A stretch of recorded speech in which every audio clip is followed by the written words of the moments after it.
But as of now, Saratoga Springs is one of my favorite, and I think it's underrated. And like I said, I think it's underrated and underappreciated by people who've never stayed there. So I'm going to do a little mini deep dive into Saratoga Springs. We'll kind of get into the background about the resort, some information, some facts. We love facts here. And then we'll just kind of talk about why it's underrated, why I think it's underrated. So let's jump on in here.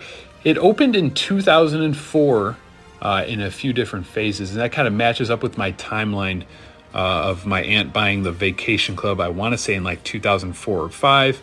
We went down to visit her when I was 15, which would be 2005. So that was my first look at it. They also have a fitness center, an arcade. They have Surrey and bike rentals around the resort.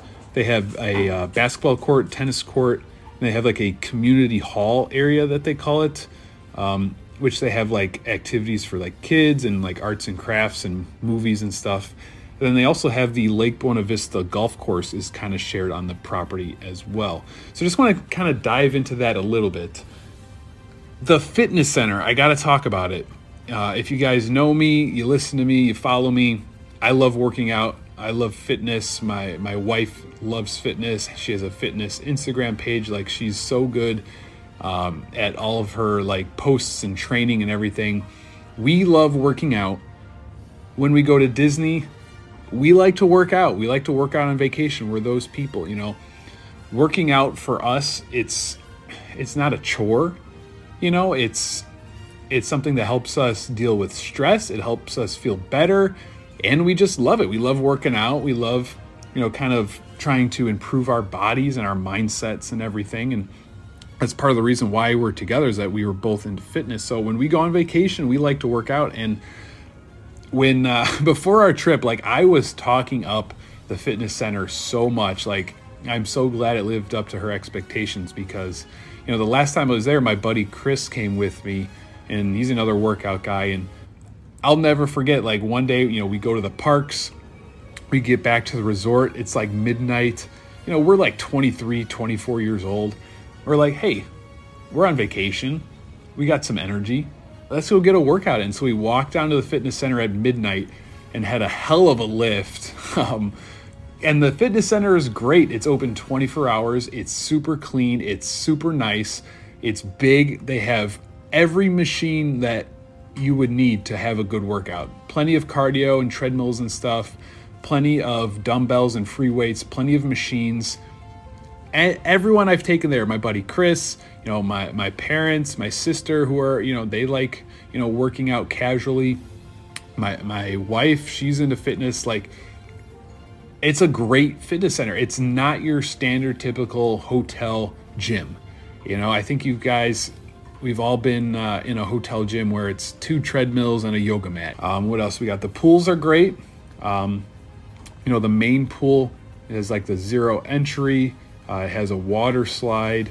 Has like the it's right next to the main lobby.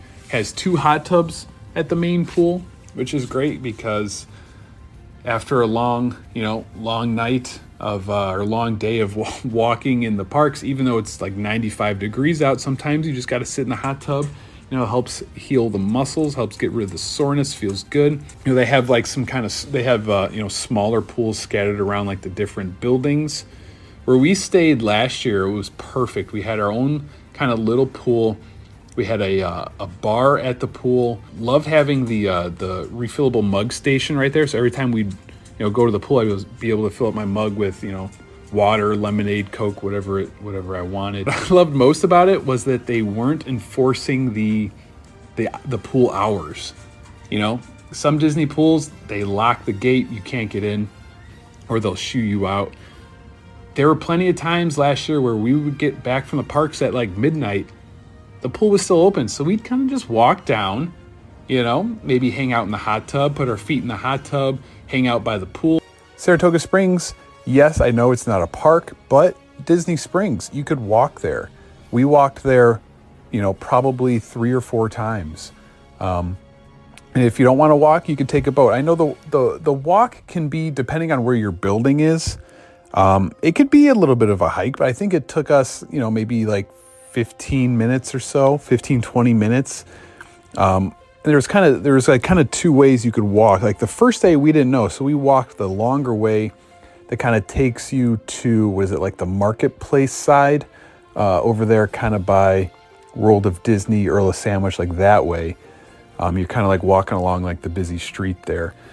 But then we realized, oh, there's a back entrance that no one was taking, where you exit and enter by the Cirque du Soleil building and kind of cut through the golf course, which was a lot quicker. I will admit, though, walking back on that one at night, it was like so dark, and I wasn't really worried about anything except maybe some alligators, but it's like, whoa, I didn't even know you could walk this way. Like there's a few times we were walking and I was like, are we like allowed to be back here? Because it didn't seem like the right path, but it was a lot quicker.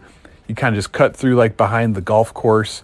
We got to our building. It was nice. It was a nice, enjoyable walk, around the water there. And, what I like to do, or what we like to do, there's a few different ways you can attack Disney Springs when you stay there. Like one, you could go there for lunch if you wanted to. I know my sister and her boyfriend went there for lunch one of the days. We went to like Epcot in the morning, came back, and she didn't feel like eating at Artist Palette, so they walked over to Earl of Sandwich, got Earl of Sandwich or Chicken Guy, and there was another night, we walked there after the parks and just kind of hung out because it was open and, later than the parks were. And